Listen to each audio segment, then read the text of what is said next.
Crimson Trace announces Link, the world's first wireless laser and white light system, combining a green laser and 300 lumen light with instinctive activation for AR-type rifles. Link, smart, simple, secure. Learn more at crimsontrace.com.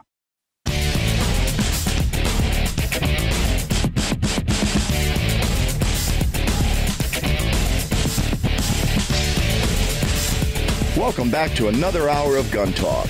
Live from the 2017 NRA meetings in Atlanta, Georgia. From the FN booth, here's Tom. All righty, welcome back to Gun Talk. Tom Gresham here. We are in the FN booth at the NRA's annual meetings. Things are starting to wind down a little bit. It's Sunday afternoon, but there's still a gazillion people around here. This is when you can get some deals. A lot of people don't want to cart their stuff back that they brought for their booth. So you walk into the booth and say, all right, knives, let's talk. The guy says, oh, yeah, 50 cents on the dollar right here.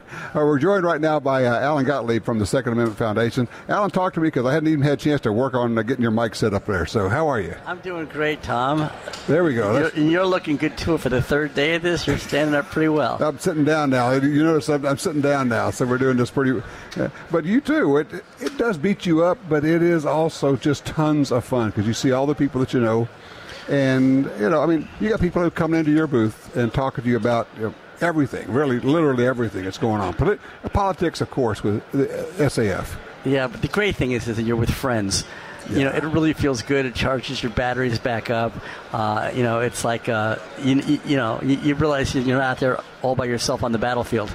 That's a good point. It's it can feel kind of lonely sometimes when you're fighting the politics and you're writing the letters and you're contacting people, and then you come here and you go, oh, yeah, everybody else is fighting the same battle, just in different places. Yeah, here you're with friends. Outside of here, you're being beaten up by the fake news. The fake news, exactly.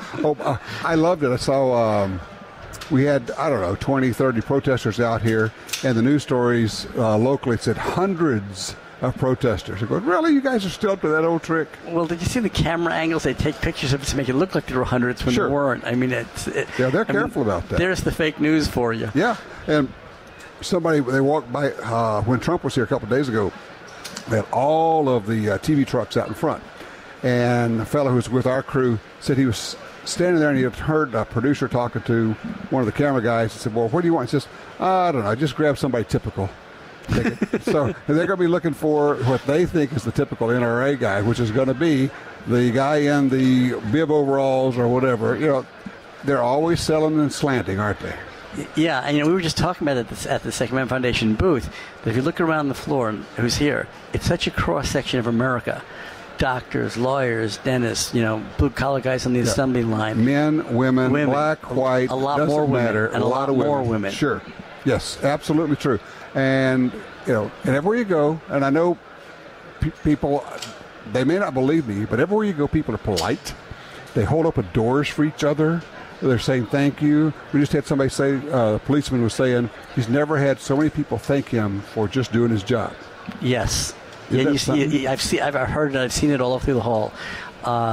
It's just a great place to be. It really is. All right, so you've got some big news. I just got the news release on it. What have you done in California?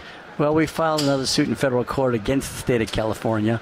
As I'm sure all your listeners are aware, California, well, actually, it's two things combined in the suit, because California voters in November voted to, basically, it's a ban, but it's worse than a ban. I'll get to in a minute. Magazines that hold more than 10 rounds. Right. And then the legislature came along and also passed a similar type law. And I don't know which one's worse, quite honestly. They're both pretty bad. So we're challenging both of them on the magazine ban, which really is a confiscation, because coming July, you have to turn your magazines Nothing's grandfathered. Nothing's grandfathered. So this is the new approach. So they're outlawing, it is confiscation. It's confiscation. Okay. Worse than that, because it's also confiscation without compensation. You turn your magazines in, you don't get any money for it. So not only suing on Second Amendment grounds, right, we're suing as the takings, the government taking your property without giving you just compensation. Right. Illegal takings. Okay. This is the first time on a gun case we've been able to incorporate the takings issue. That's interesting because that definitely expands it beyond the Second Amendment. Now, there's something else here, and I just read a little bit of the lawsuit, like the first couple of pages. But one of the things you said that was interesting, or whoever wrote the suit put in there, it was interesting, was saying a magazine is an integral part of a gun. You can't ban the part of a gun if you can't ban the gun. It's what I, with my layman terms, kind of picked up out of that.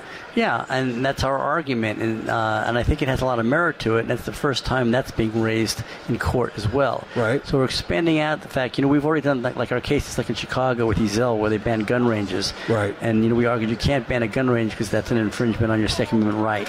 And, of course, we won that case. The same thing with this. You can't ban the accessory to the gun if it's a vital part of the firearm to make it work. The gun won't work without it. The gun can't work without it. Right.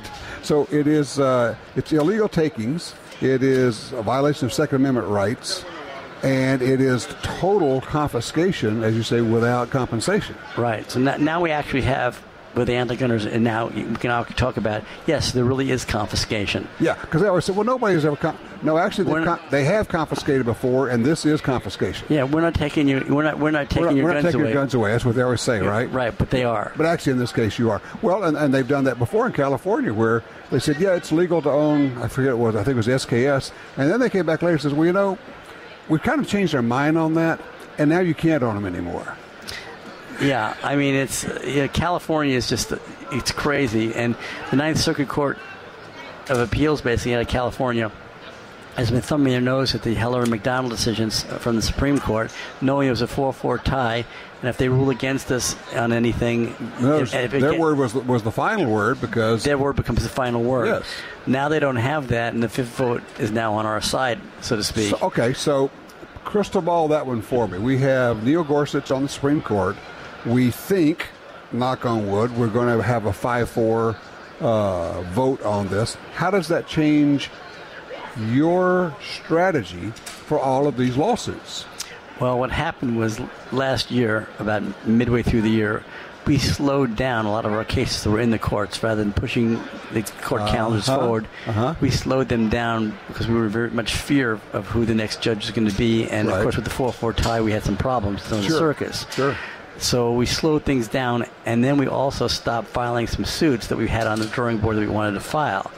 A good example, this California suit probably would have got filed late last year, right? But we slowed everything down to let the dust settle and get the ninth judge on the Supreme Court. So it delayed filing new suits and slowed down what we had in the courts. Now, of course, it's full throttle ahead. Okay, so you have ones that were in the works, and then you have some that were on the shelf. Yes. That you were just waiting. So not just California, all over? Not just California, lots of other places too. So what kind of issues are you working on now? What can we expect to see? Well, I can only talk in general terms. I understand that. Because our attorneys, my agreement with them is we don't really talk about a case until we file it. We file it, of course. Okay, but we have a lot of... You don't telegraph your punch before you throw a punch. Right. Okay. But a lot of our cases are now dealing with, like, if you're a foster parent and states aren't allowing you to own a gun in your home. Yes. And we've already brought some of those suits in some places, but there are other states that need to have those brought in. We're also looking at cases if you're a legal resident alien and they won't let you have a permit to carry. As an example. We've won some of those in some places, but there are other ones that need to be brought. Right.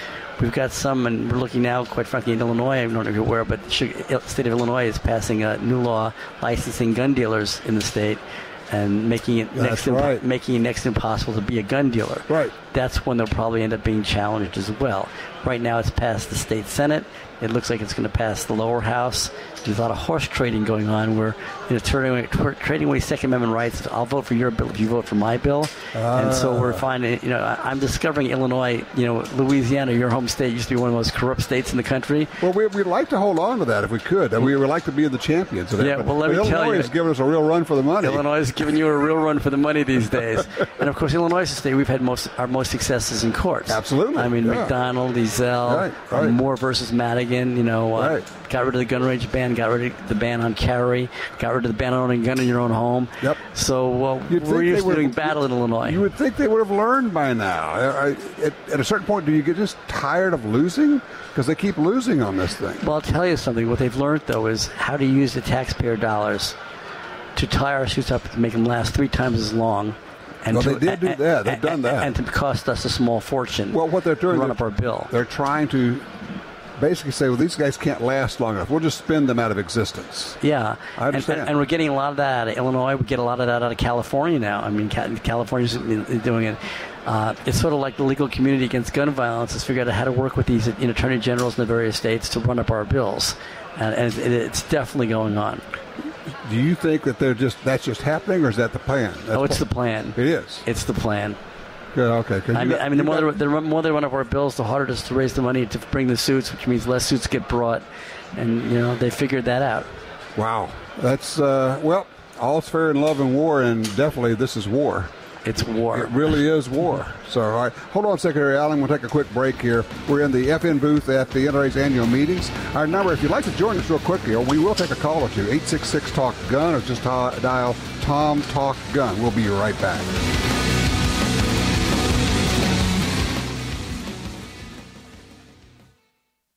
What's important in a gun safe? Security, reliability, safety, good looks? It all comes down to quality. Quality that's built in from the beginning. Liberty Safe has made quality products for 29 years right here in the USA. Trust your guns, your valuables, and your safety to Liberty Safe. Did you ever regret buying quality? I didn't think so. Get the best. Whatever your budget, get a Liberty Safe. LibertySafe.com. It's America's favorite .22 rifle. No matter how, where, or what you like to shoot, there's a Ruger 1022 for you. From the carbine to the incredible takedown models, the tactical and target versions, all Ruger 1022 models have the legendary action and detachable 10-round rotary magazine. Whether you're hunting squirrels or tin cans, there's a lifetime of fun in every Ruger 1022 rifle. See them all at Ruger.com. That's Ruger.com. For 36 years, the U.S. Sportsmen's Alliance has been fighting to protect hunting, fishing, and trapping for sportsmen from coast to coast. Today, we are under constant attack from extremist animal rights groups who want to end your ability to hunt in the U.S. Join us to protect our sporting heritage and our way of life outdoors. To join or for more information on how you can help, go to ussportsman.org. That's ussportsman.org. Savage just made the modern sporting rifle better. Available in 4 variations, the MSR-15 Patrol and Recon and MSR-10 Hunter and Long Range. All with 5R rifling for easier cleaning and enhanced accuracy, correct gas system links for reliability and reduced recoil, upgraded trigger system, and corrosion-resistant barrels. Savage MSRs. Better comes standard. See more at savagearms.com or ask your local gun dealer to see the Savage MSR rifles.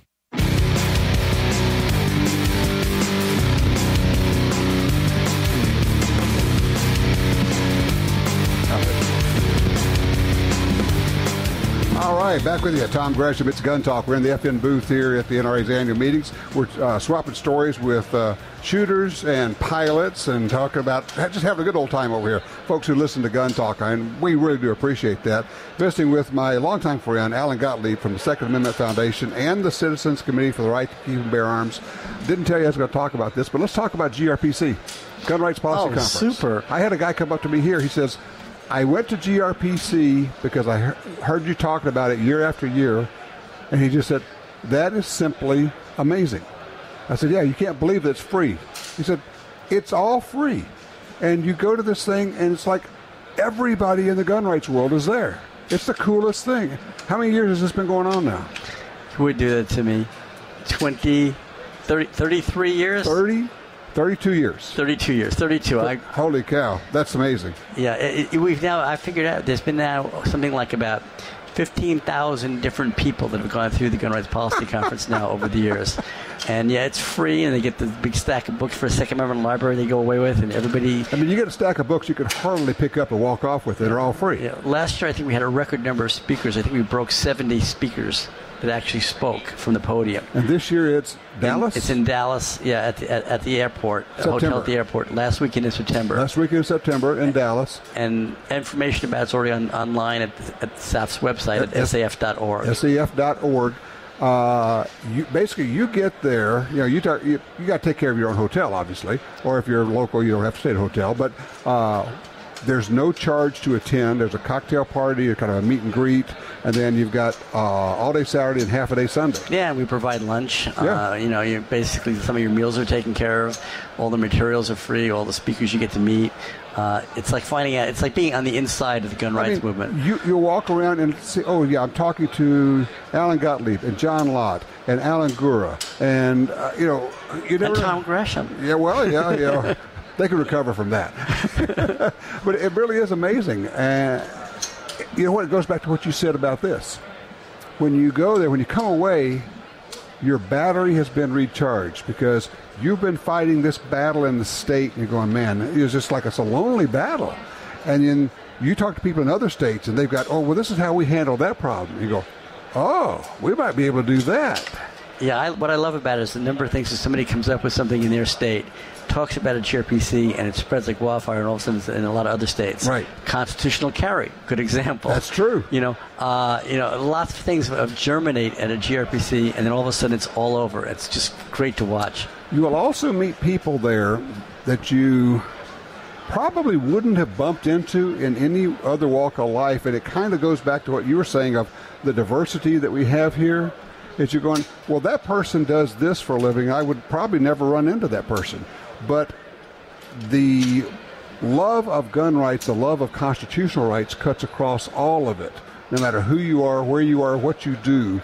And once you find that common connection, it's a pretty strong bond. Yeah, and it's interesting. You get people from all different walks of life, different kinds of persuasions, and all of a sudden they become best friends. Mm-hmm. And they come back each year, and it's like a reunion. Well, I mean, to put a very fine point on it, you see people there who got to know the folks from the Pink Pistols. And now they're great friends, and they never thought they would have been. Right. Right. So you go, that's pretty cool, too. So, and the whole logic behind this is to open it up, to bring as many different people in, to grow the gun rights movement as much as we can. Not subtraction. This is about addition. It's about making us bigger and stronger. Yeah, and it's interesting. People say, well, you have other gun rights groups there. Well, yeah, you do, as a matter of fact. There are other gun rights groups who are there, and it's just kind of growing the whole thing and supporting gun rights across the board. You've always been open to that. Yeah, I mean, it's not like it's the Second Amendment Foundation's conference, so to speak. It's like it's everybody's conference. Right. While we pay for it, the bottom line is everybody's there. Everybody gets a piece of the action. Everybody gets to speak from the podium. Everybody's represented. It's about the only place where local gun rights activists get any recognition. And you can ask questions from the floor. You can take people off to the side when they're done talking and just chat with them. You can sit with them at lunch. Yeah, and what I like best about it is the luncheon that usually MC is where we give out the awards. And a lot of local activists who never get recognized get awards and get recognized. Right. And that's the most fun part for me, because these are the people that don't get paid. They, some of them lose their jobs, some of them end up losing their families for the time they put in to defending gun rights. And it's the only place they ever get any recognition. Big sacrifice. And we got to take care of our own, and that's the part I really like. Absolutely. So it's the GRPC Gun Rights Policy Conference.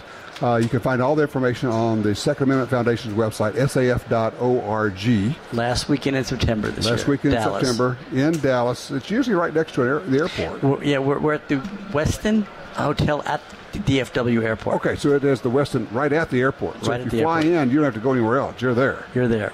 Okay, that's pretty sweet. So as you crystal ball this thing and look, down the next several years, we're going to be able to get some stuff done here? Oh, it's exciting. We've been on defense really badly for the last 8 years. Yeah. And we're in total offense. And it's interesting how over the last 8 years we've won a lot of battles in the states, even though federally we've been shut off, so to speak. Right. But now what's happening is this playing going back and forth. When things open up for us on the federal level, it's also opening up on the state level. There's a copycat approach going on. So we're seeing now gun rights being expanded on all levels of government. Really? That's interesting. Do you think there's a feeling of people saying, okay, now we actually can get something done? Yeah, except it's not across the board. If you're living in some of the very blue states, if you're in California, New Jersey, New York. You really do have a solid wall. There's a half a dozen or so states that represent 99% of our problems. Right. And in all other states, we're winning constantly and expanding gun rights on a daily basis. Yeah. I mean, I'm excited to see what's going to happen as these cases get to the Supreme Court. I mean, we have in Maryland, we got the circuit court that basically said there essentially is, no real protection of Second Amendment rights now. Essentially saying, there really are no guns that are covered by the Second Amendment because, if it has a military background, it doesn't. Well, all guns have a military background. All guns have a military background. So we got that. We've got a bunch of other cases moving ahead. It's going to be an exciting time. Yeah, it's great to be in the driver's seat and making things happen rather than being reactive. Yeah, well, exactly. And I asked the question earlier to Pete Brownell. I said, well, here's the question. Do we know how to go on offense? Oh, yes, we do. Listen to this. Yes, we do. Oh, yes, we do. And we're going to drive the train as fast as we can. You have plans, I take it. Okay. Yeah, the gun rights movement right now is positioned very, very well. I think I don't want our people out there to be impatient. Everybody expecting the first 100 days of the Trump administration to see all kinds of things passed. There's a lot of bigger issues out there, that people are more concerned about that are going to come up first. Obamacare, budgeting, taxes. Taxes, sure. But I'm convinced by the end of this year we're going to have concealed carry reciprocity passed, and I believe by the end of next year you're going to see hearing protection passed for sure too. And you got between that and the courts working in our favor and Trump's executive orders protecting gun rights in a lot of areas, right, and making some of the agencies work for us instead of against us. Right. It's going to be a great couple of years. Yeah, it's going to be pretty terrific. A lot of things. I know you got a lot on your wish list, and I was just going to say the one thing I'm going to add that you don't ever say. It takes money to do this stuff, so donations are very much appreciated because lawsuits are horribly expensive. And real quick, Tom, in all honesty, our constituents that are gun owners, when their rights are being threatened, they rise up real quickly. Right. When they feel secure, even though they want us to be on the offense, right, when they feel secure, they don't reach into their wallets and help. So right now we need more help than ever. Okay, excellent point. So, just because it is a good time and we're on the offense, we can't slack off. It takes money to move ahead. Yep, and anyone wants to help, SAF.org. You even make donations there. There you go. Okay. Thanks so much, Alan. I really appreciate it. It's great seeing you in person. Yeah, this is fun. All right. I know you guys are going to Savannah. Have a great trip. Thank you. All righty. All right. We are at the FN booth, and we are in Atlanta, Georgia at the NRA annual meetings, having a ball. If you'd like to join us, 866-TALK-GUN. I'm Tom Gresham. We'll be right back.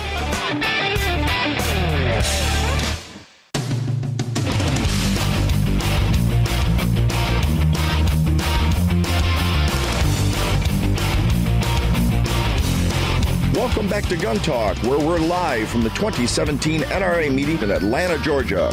From the FN booth, here's Tom. Hey, we're still here. You can't get rid of us that easy. Tom Gresham here. It's Gun Talk, and we're at the FN booth at the NRA's annual meetings in Atlanta, Georgia. One of the fun things here is people come up and say, hey, I've been listening to your show. And then I just had a guy come up and say, hey, I've been listening to your show since it started. William Goldberg starts right now on Gun Talk. Hey, how you doing, man? I'm doing excellent. Glad to be here. All right. Tom. I'm so glad that you're here. All right, tell me the story. How'd you first discover Gun Talk? So I'm driving down the road in the Glen Highway through Wasilla, Alaska. Been there, driven that road. Yep. I know. I kept my airplane at Birchwood. Used to shoot at Isaac Walton. I've been up Birchwood, landed there, yeah. Right. And I hear this radio announcer come on, say next is Gun Talk with Tom Gresham. And my first thought was Gun Talk. That sounds interesting. Gresham. I wonder if he's related to Grits. No, really? That was my first thought. Oh, my gosh. Yeah.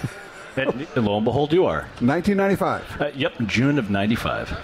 That was pretty much right when we started. I mean, that was like 3 months after we started, something like that. So I missed 3 months worth of episodes? Yeah. I've got to go back. Are those somewhere on a hard drive? I hope not. They're very early ones. I hope not. Yeah. Okay, so you are a pilot and a shooter, which I often find that a lot of pilots are into guns. I don't know what the connection is. I don't know if it's a self-sufficiency thing or like hardware and all, but, I find a lot of pilots like to shoot. Like-minded people. Yeah, exactly. All right, so you have a range report and a lesson for us here. I do. I recently purchased a Kemper K6 357 Magnum revolver. Right. Fantastic carry gun. I've always loved revolvers. I know 2017 is the year of the revolver. Right. But I'm a lifetime revolver guy. Okay. So I buy this revolver and I make a mistake. I know, having been a professional gun carrier for a long time, that you always run at least 100 rounds or plus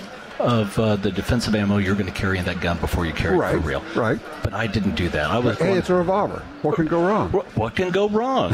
Yeah, we never said that before. Right. Never say never. Right. So I carried it up to my parents' house for the holiday, and I didn't test fire it. I'm carrying it as my defensive pistol. Okay. And we get to the range day one, and I bought some excellent quality Hornady tap ammunition. Good ammo. Yep. 125 grain, 357 Magnum. Yep. I squeeze the first round off, goes bang. I go to squeeze the trigger the second time, it won't rotate the cylinder. It's a double action only. Oh, yeah. Okay. So I open up the cylinder, Okay. I pull the spent round out, and that particular cartridge was over pressure. There was a slight bit of fiery. The primer is pushed back. Had flowed back into the firing pin hole. Okay. Now I did a little experiment. And I put it into a Smith & Wesson 686 Plus, and fired the same ammunition through that particular revolver, and it functioned fine because the dimensions of the firing pinhole were a little bit different. Okay. It was still over pressure. It still showed signs of a little bit. Right. Okay. Not exactly loaded to what they wanted. So it wasn't exactly that it was like the ammo or the gun. It was simply the combination of that ammo with that revolver. That's right. And at this point, you're probably going, I know better than this. I bet my life on something I had not tested. That's right. And we never do that you already mentioned it, in firearms, yeah, or in aviation. In aviation either, right. Exactly right. Okay, so what happened? Well, I called Hornady, right, and I explained the situation. They said, send the box of ammunition back. Okay. They provided the return slip. I sent it back. Right. They looked at it. They sent me not only my original box, a replacement box back from a different lot number, but another 20 rounds. And this isn't the cheap stuff. This is expensive stuff. The good stuff, right? And that just goes to show. And I knew that that's the way the industry would treat me because that is the gun industry. Every manufacturer, and I look out here on this floor with the top manufacturers. You got them all out here. Every single one of them would do that. Everybody will. There's not a week goes by somebody didn't call me or write me and say, hey, I had a problem with XYZ, and I call the company, and they had me send it back, and they took care of it, and they didn't charge me. Right. And that's exactly my story. Boom. There it is. Or the flip side of that is when people say, hey, I've been having a problem with this gun. I said, well, how long have you had a problem with it? Oh, about a year or so. I said, well, have you contacted the manufacturer? No, I haven't done that. They don't want you to have a gun that doesn't work. Give them a chance. They'll make it right. They especially don't want you to call the Gun Talk radio program and tell them that your product very doesn't true. work. Exactly right. It's a mechanical device. It's a thing. As good as they are, stuff can happen. Every mechanical device fails. Yeah. Right. So that's why we practice our malfunction drills, and it's also why we don't bet our lives on things we haven't tested before. Right. So well, I appreciate you sharing that. That is a cool story. So, all right. So tell me what you're flying and what are you doing up there in Alaska? Okay. Well, I'm back in Georgia now. Okay. So you're not up there anymore. Not up there anymore. Right. And so I have a little Goldberg Aviation. Goldberg Aviation Incorporated. Right. Specialize in TBM and King Airs. Really? Instruction. Initials. Recurrence. Single engine turboprop, TBM? TBM 900 is fantastic. Man, what a machine. Yeah, no kidding. It's like the Ferrari of airplanes. It is the ultimate hunting vehicle. It is. Because you can get to where you want to go hunting. Tom, where would you like to go hunting with me? If you're bringing a TBM, I'm going to make up a list. Well, because that's a 300-plus knot machine, isn't it? 330 knots, that's right. Holy cow. Right. That is a machine. Yeah. Guns and airplanes, you know what it is? We like to turn money into noise. Yep, I know. That's about it. I heard you say that in the past, right? That's exactly it. William Goldberg, thank you so much. One of my very early listeners. This is just very cool. Thank you very much, Tom. It's a fantastic pleasure to listen to Gun Talk every week, and it's quite an honor to meet you. Thanks very much for inviting me on the show. Absolutely, thank you. All right, we'll be right back in just a minute with more Gun Talk.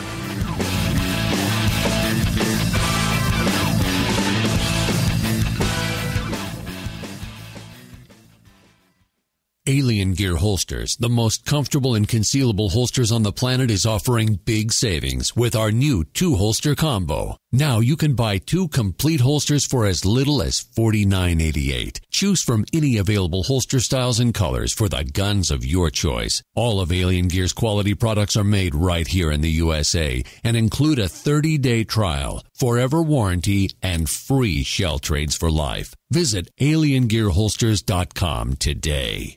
It's the next generation target pistol, the SW22 Victory from Smith & Wesson. Stainless steel frame, interchangeable match barrel, thumb safety, fiber optic sights, and a Picatinny rail. The SW22 Victory is ready for anything, targets or small game. Also available with a threaded barrel or cryptic camo finish. And it's backed by the Smith & Wesson Lifetime Service Policy. Learn more about the SW22 Victory at smith-wesson.com. You got your carry permit, and that's good. But you know you could use more training. Get the DVDs, which have what you need. Springfield Armory presents Concealed Carry 1 and Concealed Carry 2 with Bata Group. Learn specific concealed carry skills from Top Gun fighting trainers. Get trained. Be prepared. This really is life and death. ShopGunTalk.com. That's ShopGunTalk.com. Laser sights enhance and maintain your accuracy in a time of crisis. Whether you're unbalanced, evading a threat, or engaging from behind cover, a laser sight aids in keeping you on target. Call 800-442-2406 or visit crimsontrace.com for a free copy of our laser training video, The Laser's Edge, and learn more about why Crimson Trace is making laser sights standard equipment.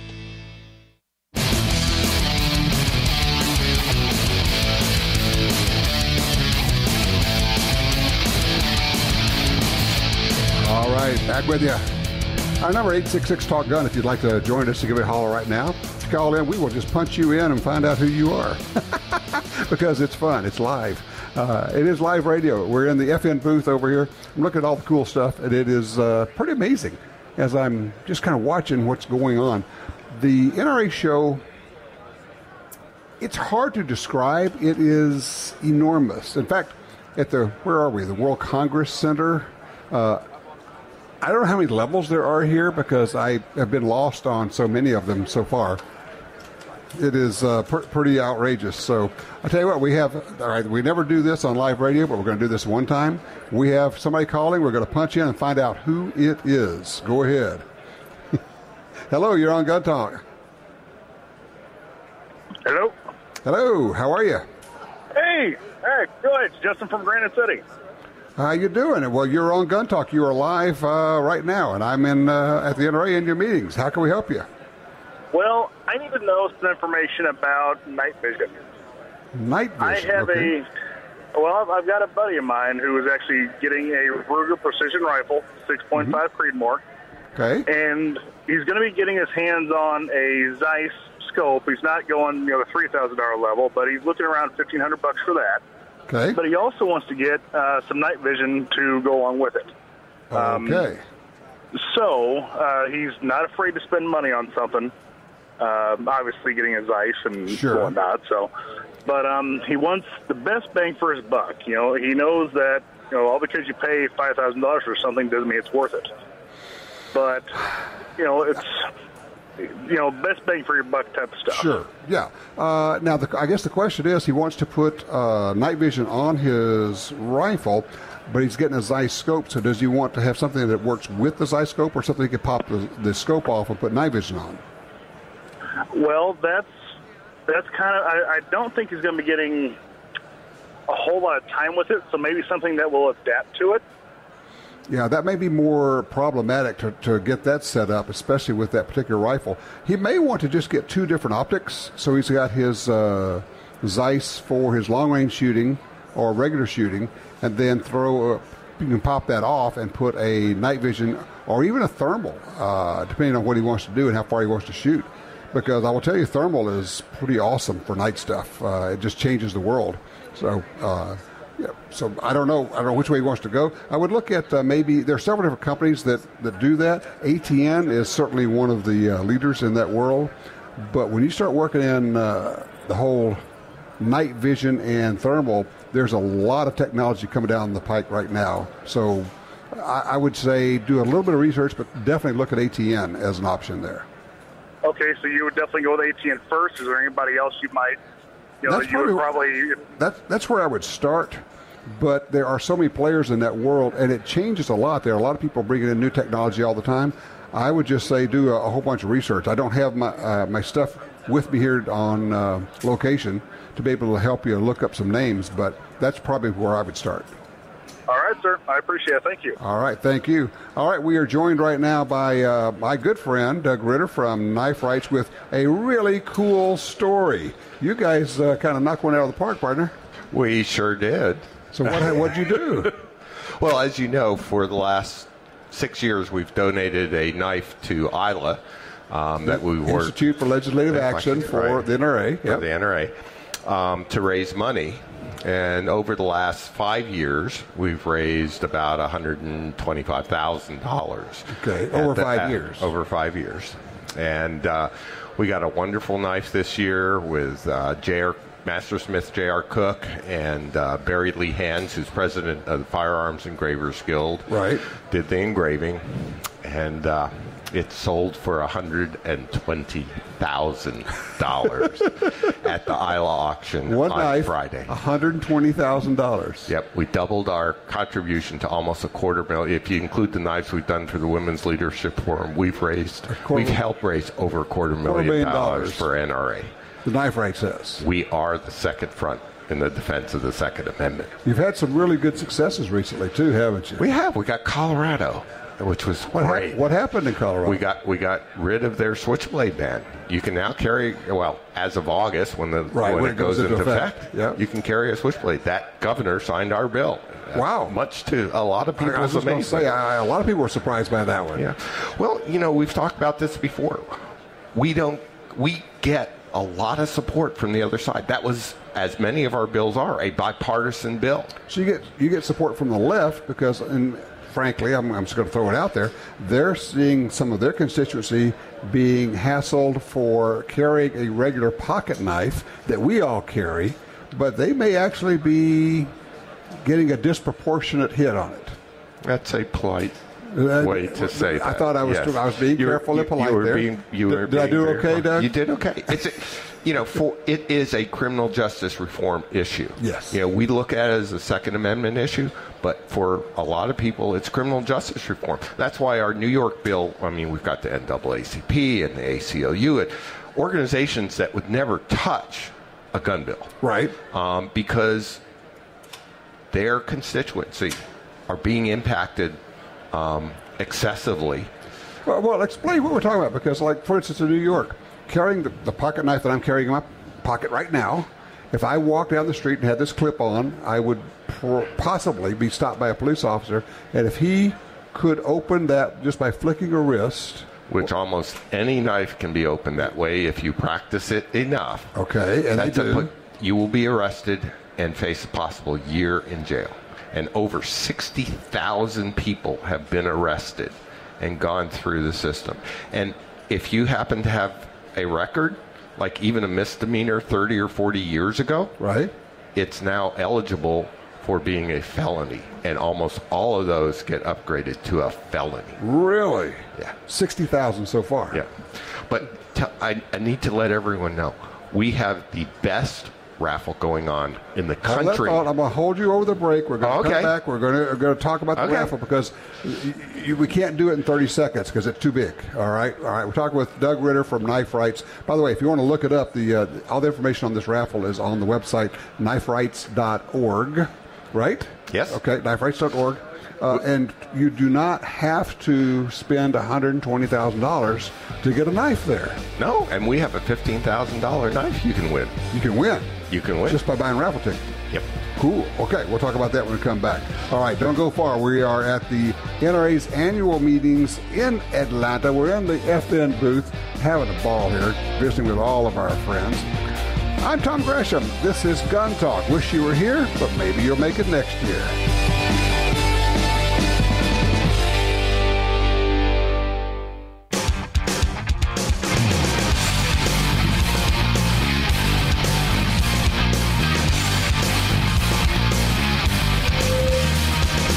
All righty, back with you.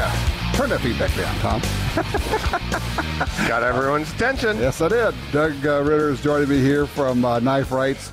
This is the Second Amendment group that is all about knives, which is sometimes people have a hard time figuring that out. Well, Second Amendment does not say firearms. You're right. It says arms. That's right. And knives are arms. So knives there you go. Are arms. All right. But for Truth in Advertising, I am on the board of directors of Knife Rights. Doug is the founder. You came up with the idea, you loon. Yeah. Don't piss me off, apparently. Evidently. We'll try not to do that, okay? Well, all right, so we are giving away like gazillions of things. Rifles. Over $200,000 in prizes. Being given away in this raffle, okay, which is called the Ultimate Steel. Sunday, Ultimate Steel.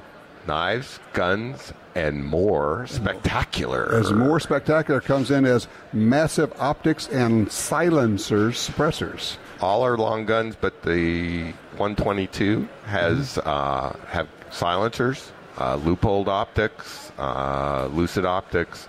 We have Crimson Trace as one of our donors, and they're sponsoring. We've got a bunch of Crimson Trace. So how does it work? You buy a raffle ticket, and then if you win, what happens? You get a choice? It's winner's choice. Really? So the first person drawn gets his pick of everything. He wants to go to Africa on the African safari. Did I mention we have an African? No, you did not mention the African safari. More. We have African safari. We have jewelry. We have all kinds I'm of guessing cool stuff. I am not eligible to enter this. No. Man, because I really wanted that package. Gee, who do I talk to about this? Yeah, it's a 7-day safari in South Africa. Wow. With 3 animals included. So whoever wins the first one gets first pick, and then they go to the second person, gets a pick, and just work their way down the list. And whatever's left, you get your pick of whatever's on the list. It literally takes me months to get through the list. But it is fun to call people up who say, I've never won anything in my life. Say, well, you did time. Yeah. Did this time. Yeah. And if, we have free bonus knives. You give $100, you get an $85 SOG knife, along with 9 chances. If you buy $100, in the donation, you make $100, you're going to get a knife. It's not like a maybe. Yeah, you're going to get a nice knife. Oh, okay. I mean, no cheap stuff. Yeah. $85 SOG. For $100. For $100. And a chance to win like the world. 9 chances to win. 9 2 chances. drawings, because we have the early bird drawing.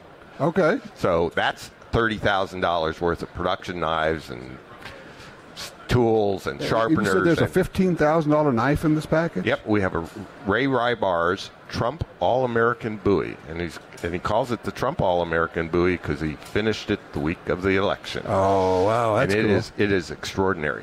Ray Rybar actually takes iron ore and makes his own steel. Oh, he takes silver ore and makes his own silver. That's crazy. He is one of the best mastersmiths, and we feel very special that he has donated a knife for us. And you can pick that. You can win that. How do people get a raffle ticket?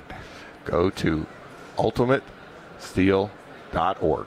ultimatesteel.org. Or go to the Knife Rights website. You go to kniferights.org, and you can find the link there. Right on the homepage. And you just buy them and make a donation. Sit back and wait for the call. That's it. So when they call and they hear your voice on the other line, they're going to go, did I win something? Yep. It is fun to call people up. I bet it's fun. Some people have a list. It's like, oh, yeah? You gave this one away, but this is number 2 on my list. Oh, it's great. You can win what you want. You can actually have your list ready waiting for the call. That is so cool. Doug Ritter, thank you. And thank you for creating Knife Rights and for all the successes. And I know you got a lot more to come. It's a good time for us. I appreciate it. I appreciate your support over the years. I couldn't do it without you and everyone who supports us. Absolutely. We're all in this together. And by the way, you could win really cool stuff. Thank you so much. All right, don't go far. We will be back in just a minute. We're at the FN booth at the NRA's annual meeting in Atlanta. I'm Tom Gresham. This is Gun Talk.